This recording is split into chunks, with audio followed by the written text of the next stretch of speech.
Good afternoon, everybody. My name is Jason Hilling, and welcome to the Is SIEM Heading for Extinction breakout session. Again, my name is Jason Hilling. I'm with the TrustWave organization, and I take care of the managed security services business for TrustWave for Asia. I've actually been in the information security space now for a little over 20 years, with most of my focus having been in the managed security services space, working with organizations like Netrex, Internet Security Systems, IBM, Arbor Networks, NetScout. And today I'm leading the delivery and go-to-market capabilities for TrustWave. What we're going to be talking about is maybe a little bit of a controversial subject today. We're going to be talking about whether or not SIEM as a technology platform and an operational tool is on its way out and potentially going to be replaced by something else a little bit more capable and maybe a little bit more interesting. We're going to talk a little bit about the origins of the SIEM technology, the primary benefits that it offers to organizations, and then we're going to talk a little bit about how the emergence of XDR is maybe starting to threaten SIEM's foothold within the enterprise. And then we'll look a little bit at how can organizations manage these changing trends and work to maximize the investment that they're putting into the security technologies that they've chosen to deploy. So let's go ahead and start our journey together. So before we get into any type of discussion around technology, it's always really important to take a look at where are we at as a market. And I think the reality is that we've come very far as a security industry, but at the same time, we're not effectively stopping all of the threats that are out there. And that's, I guess, to a degree to be expected, right? Our networks are constantly evolving. There are many different points of ingress into today's networks. There's many different vulnerabilities and exposure points that organizations have to deal with.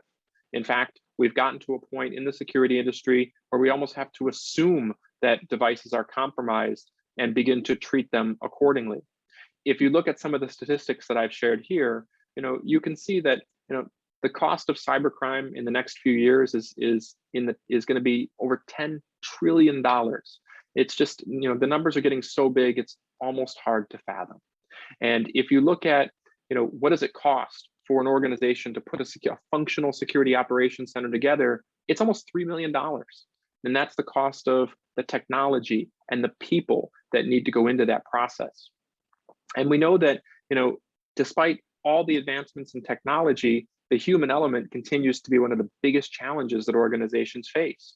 Trying to attract the people, to retain the people is incredibly difficult. And there's millions of unfilled cybersecurity positions all around the world that the industry has to contend with. And even if we have the positions filled and the right technology in place, we still struggle with enabling these professionals to have the skills necessary to do the job most effectively. And things like alert fatigue and volumes of alerts are very real. And the data is telling us that even with the best people and the best tools, some roughly 30% of alerts don't actually get responded to. And a lot of that's because of the overall volume, and it's oftentimes because the alerts themselves are not high enough fidelity. So how did we get here? So there's a Chinese proverb that says, to know the road ahead, you have to ask those coming back. And I guess it seems kind of obvious, right? And if we look at things from an enterprise point of view, the road of enterprise security is littered with failed technology deployments. Some technologies offer promises of high value, but tend to be incredibly difficult to integrate, deploy, and operate. And truthfully, SIEM is one of those technologies. It's gotten easier over the years, but because it endeavors to accomplish so much, it tends to be one of the more expensive security investments, one of the more time-consuming investments, and it's tough for organizations to maximize the value of SIEM. And we'll talk about that in a little bit more detail in a few moments.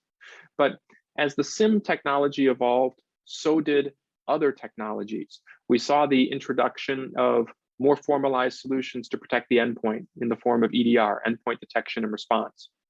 And that's where we started to see convergence of different endpoint security technologies into a single tool that was focused on allowing organizations to be able to automate the response to particular threats that might be detected at the endpoint.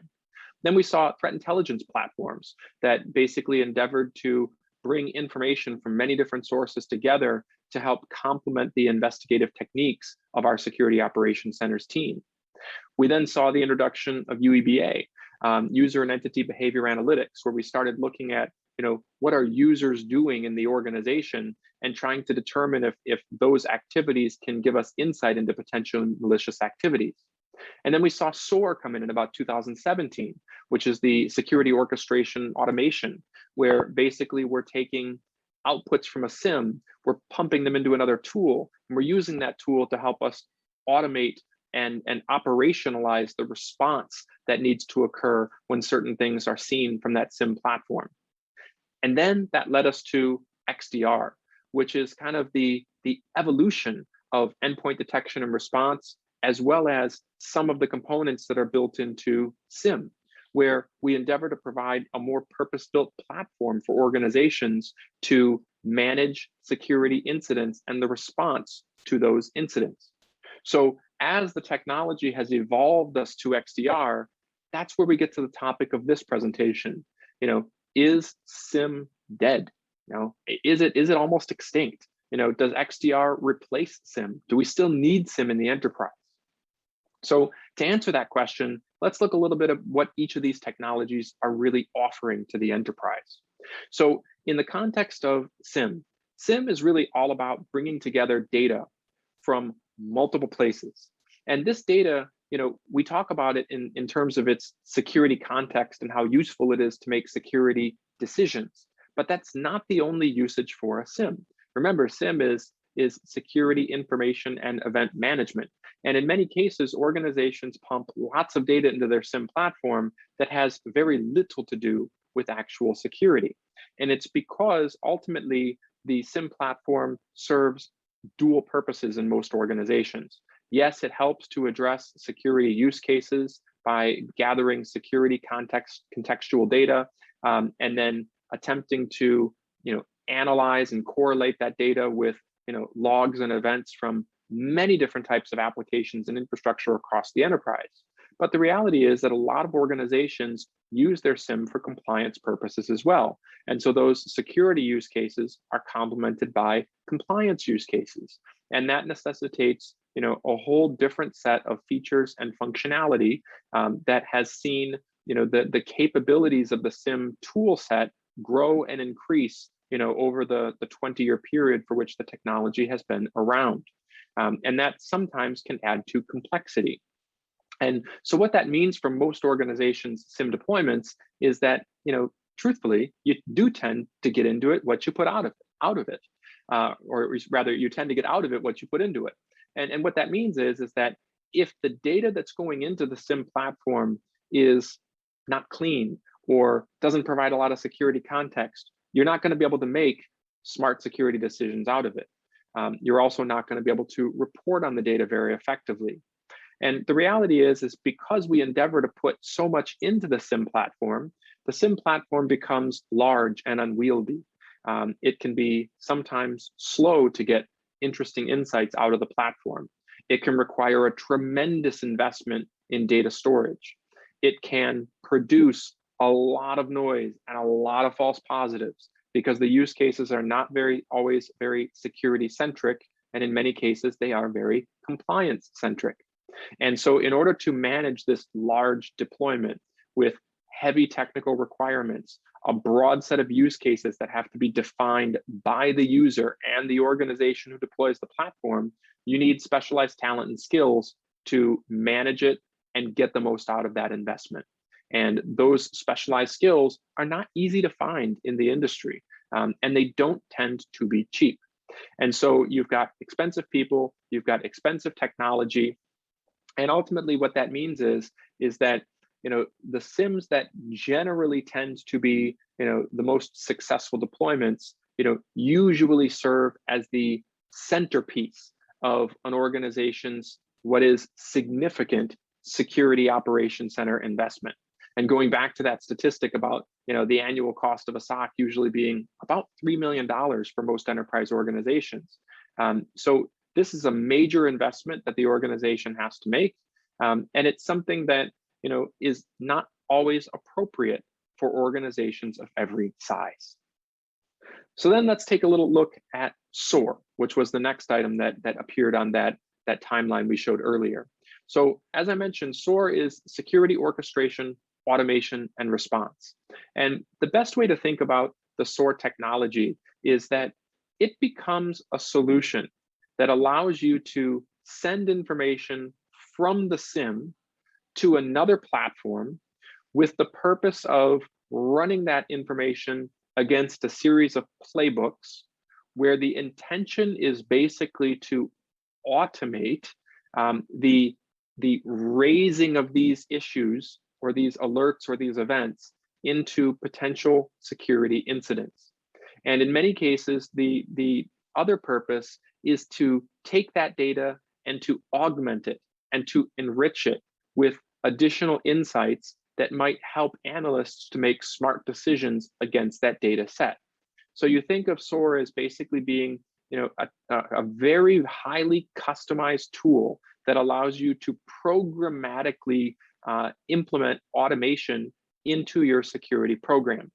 And when you're dealing with huge, large numbers of events, this type of tool can be absolutely invaluable in helping to get the most out of that security information and event management investment that the organization has made.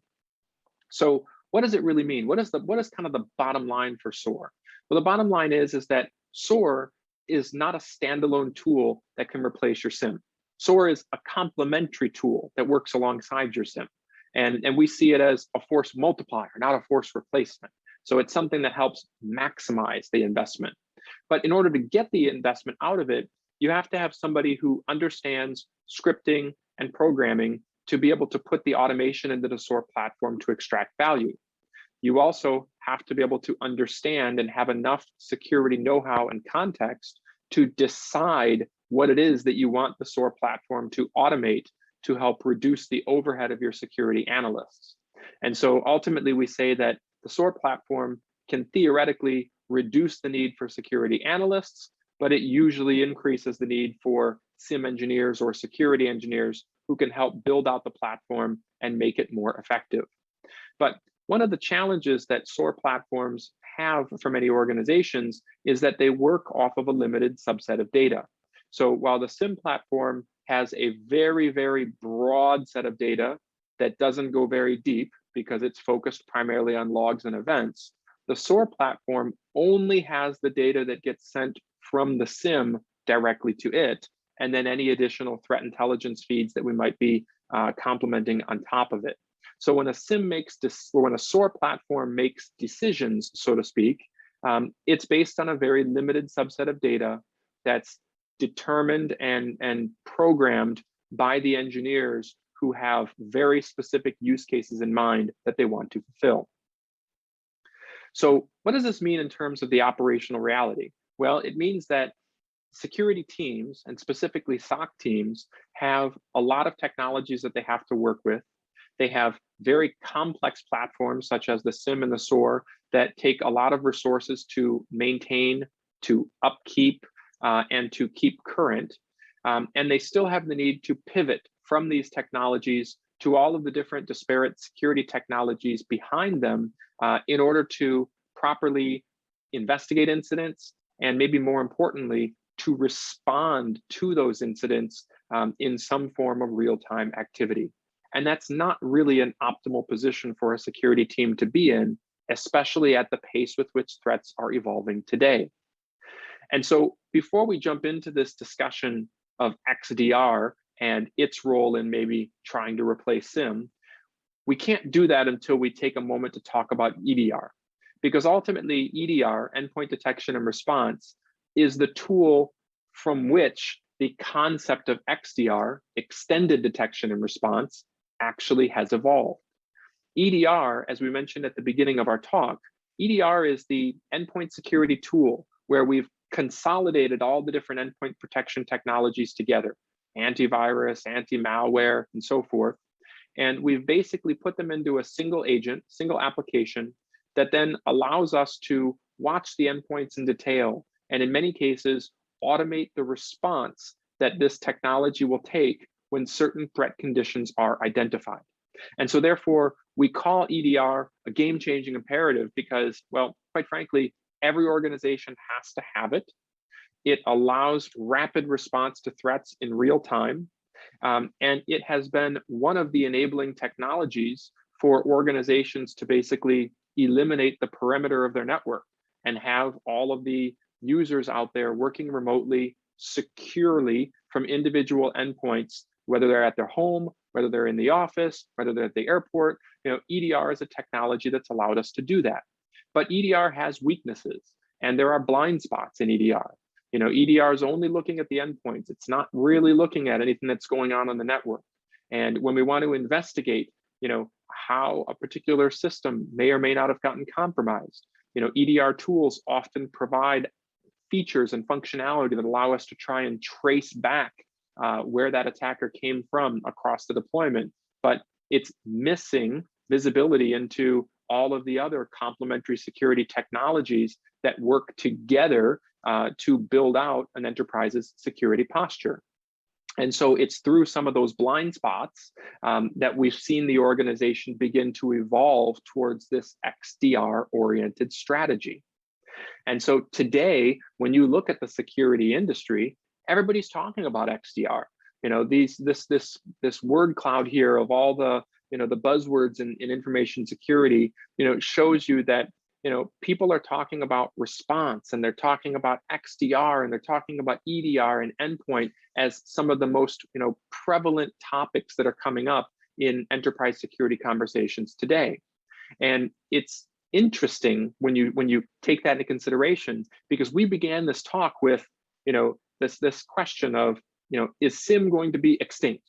Well, what you can see through this Venn diagram is that XDR, SIEM, and SOAR, actually overlap each other in terms of some of the value that they provide to an enterprise. Ultimately, the SIEM platform collects data and allows users to define use cases, and it can feed information to a SOAR platform that can take automated response and operational activities against that data.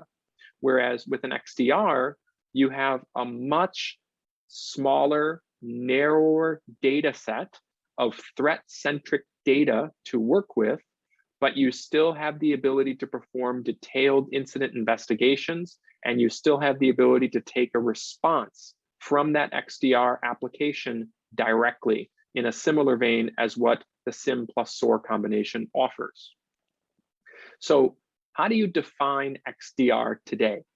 So whether you look at Forrester or whether you look at Gartner, essentially what they say is that XDR is an evolution of EDR. And ultimately, it's a tool that allows us to bring together data from threat-centric sources only that basically help us to make smart security decisions and then to automate the response related to those decisions. And I'll just kind of flash up the Gartner explanation here while we continue. And functionally, what makes the XDR platform somewhat different from a SIEM, because they do sound similar, don't they? We're collecting data from many different data sources, we're identifying threats, and we're making decisions, and then we're responding. But what separates the SIEM from the XDR is that SIEM brings in all this data. It aggregates data from many different sources. Some of those sources are security sources, some of them are not. And the SIEM use cases extend all the way from security to compliance. And the interface is very much orchestrated towards meeting both of those use case ideas.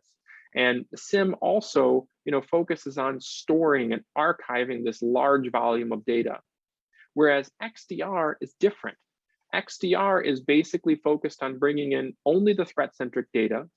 And before the data goes into the XDR data lake, it's normalized to the same context, which allows everything to be automatically analyzed using both artificial intelligence and machine learning that doesn't necessarily depend on the user of the system to create all of the use cases specific to the individual technologies that are coming into the XDR. It basically means that the whole solution has been designed around collecting less different types of data that have more security context, reducing the overhead associated with creating the use cases that the platform needs to manage and work with, and then ultimately makes it simpler to use a very threat-centric interface to identify or to investigate, identify, and then respond to threats. And ultimately, the response part is key, because the XDR doesn't require or rely upon a SOAR platform to handle that automation and orchestration. It's built in fundamentally to the tool itself. So this is, this leads us to there being a couple different types of XDR. There's open XDR, which is based on taking technologies from best of breed vendors and putting them together to achieve the XDR outcome. And obviously the challenge there being the open XDR has to have support for all these different technologies. But then there's the native closed XDR, which basically is kind of the single vendor solution, whereby all the technologies were designed to work together. Think of it like the Apple ecosystem versus the Microsoft ecosystem, being more comparable to the open XDR piece. Each one has its benefits and disadvantages, but the open XDR provides a lot more flexibility in terms of the types of technologies that can actually be used.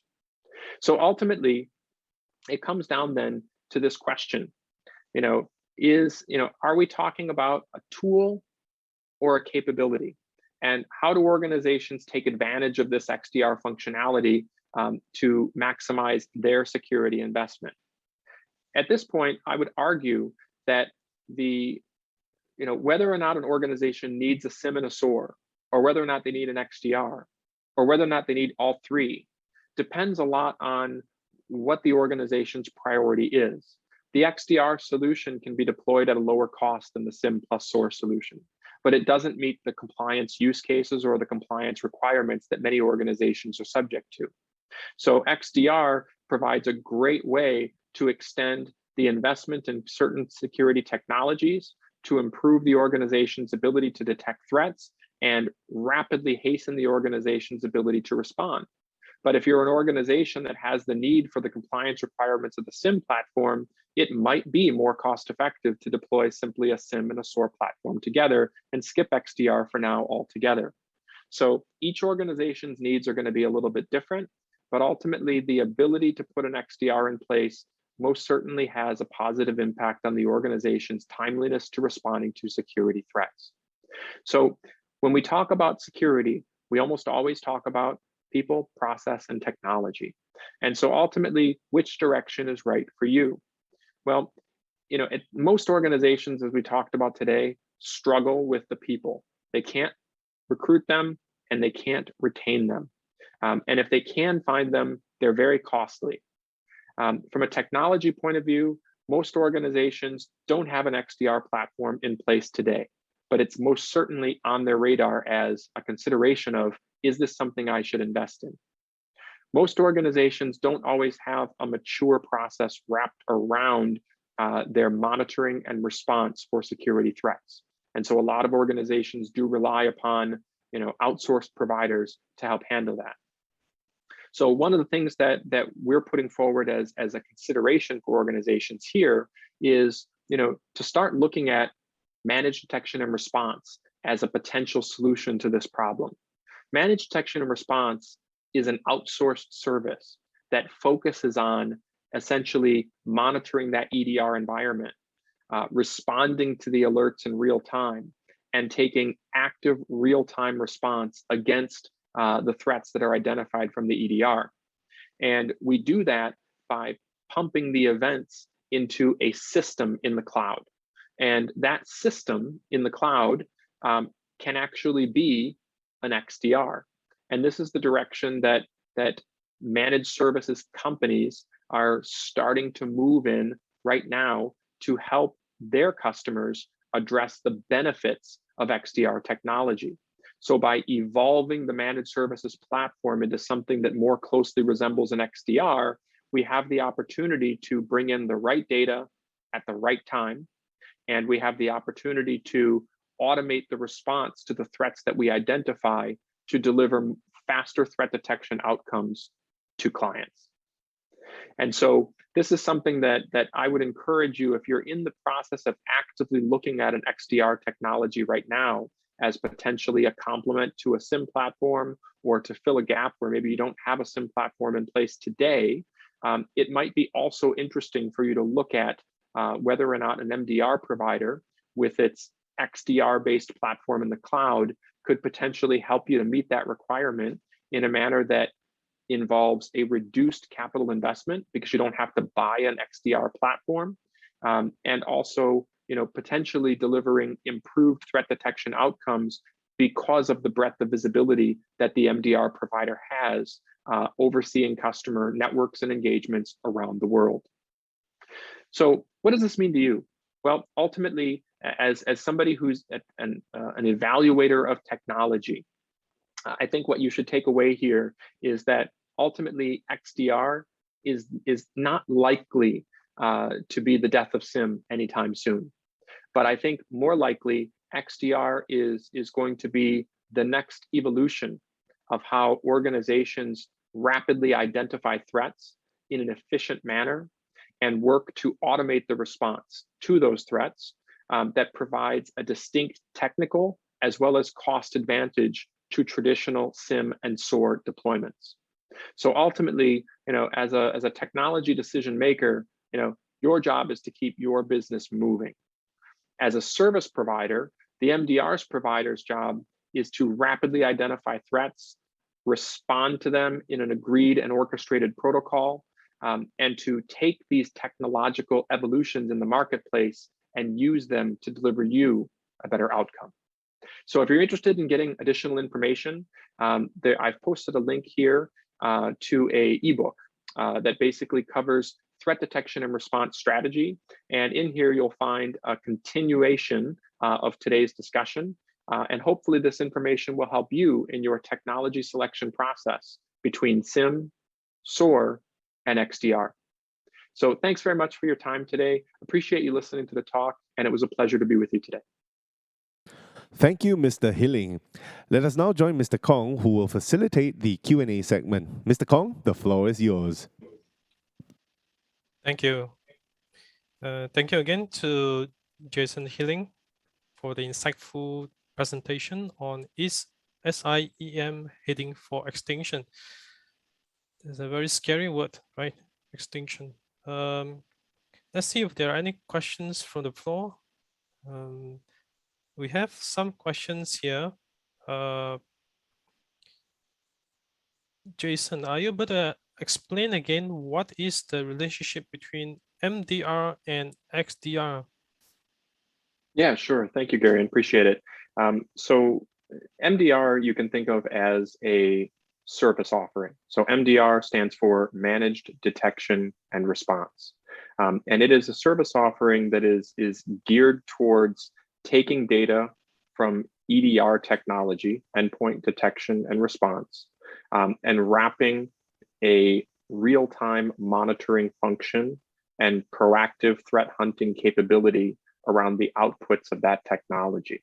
And so it's effectively designed to help organizations better their security posture through a combination of real-time threat detection and proactive threat hunting. XDR is a technology that could be used potentially on the back end by the service provider to complement the information and data that's coming from the EDR technology to allow the service provider to more effectively identify advanced threats in a quicker and more expeditious manner, give the service provider the ability to enrich that data with a greater set of intelligence, to take more advantage of artificial intelligence and machine learning technologies that can better help to identify threats in a more holistic and efficient manner. So I look at these as really, that they're all acronyms that refer to technologies and services that are tightly related together to deliver the best outcome possible for threat detection and response. Great. And how does an organization that is exploring adopting this XDR technology choose between native versus open XDR? So, this is one of those challenges that I think every organization faces when they're making, a large platform level IT investment. And it's really a trade-off of what benefits do you get by locking yourself into a single ecosystem, whereby, for example, one vendor in a native XDR environment can control the entire stack, right? When all of those components are integrated together, you know exactly what is going to be fed from one component to another. You can achieve some pretty powerful outcomes. I guess the downside to that, could be that you're limited to one vendor's vision of exactly what can be accomplished. And you're also somewhat limited to what products you can deploy because you want everything to tie together and to work properly. The open or hybrid XDR on the other side of the equation is kind of that solution whereby it's a best of breed deployment, and you're able to bring together technology stacks from different vendors to achieve a similar outcome. But of course, that brings challenges around integration. Are all the products going to work together? Is there going to be version compatibility issues or end of life issues somewhere down the line? So those types of challenges, I think, are faced by every organization. And I think the reality is that this oftentimes comes down to the practical question of how much investment have you already made? If you're already long down the journey of following one particular vendor's roadmap and deploying solutions in a single vendor environment, then going for that native XDR solution is probably going to make the most sense. But if you're a best of breed shop, you've got kind of the latest and greatest from all the big names out there, then going for a hybrid or open XDR solution is probably going to give you the ability to get the most leverage out of that investment. And the challenges that come with integration are probably challenges that your organization is already familiar with to begin with. So therefore, the benefits of deploying the XDR technology, even in light of some of those integration challenges, are probably going to far outweigh any risks that you might face. Thank you. And maybe we have time for one last question. What do you think will be the way forward for organizations looking to keep their existing SIEM investments, and yet they want to improve on their detection and response capabilities? This is it's actually a really good question, because we kind of titled the presentation is SIEM headed for extinction, intentionally trying to be a bit thought-provoking, right? Because the reality is that SIEM isn't really headed for extinction, and that's partly because while XDR affords organizations a significant benefit in the approach and the direction for performing threat detection and incident response, XDR does not fulfill or replace all of the use cases that SIEM is intended to deliver for an organization.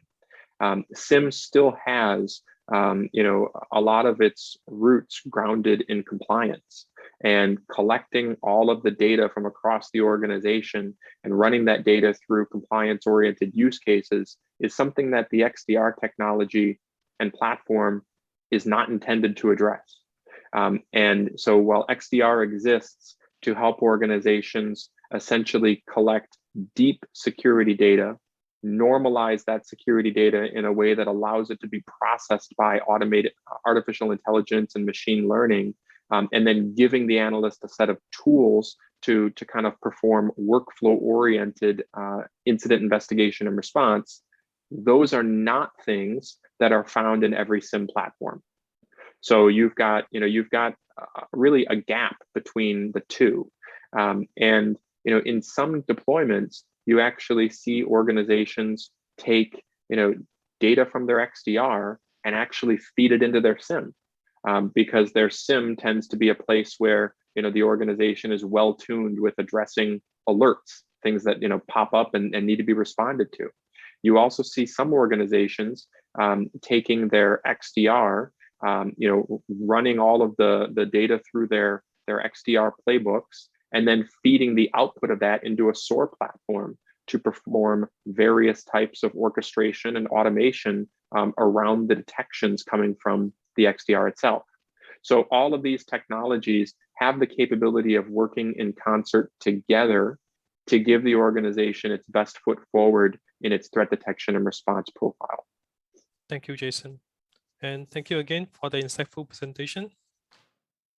Oh, my That's the pleasure. end. My pleasure. It was really, really great to be here and appreciate the opportunity to speak on the subject.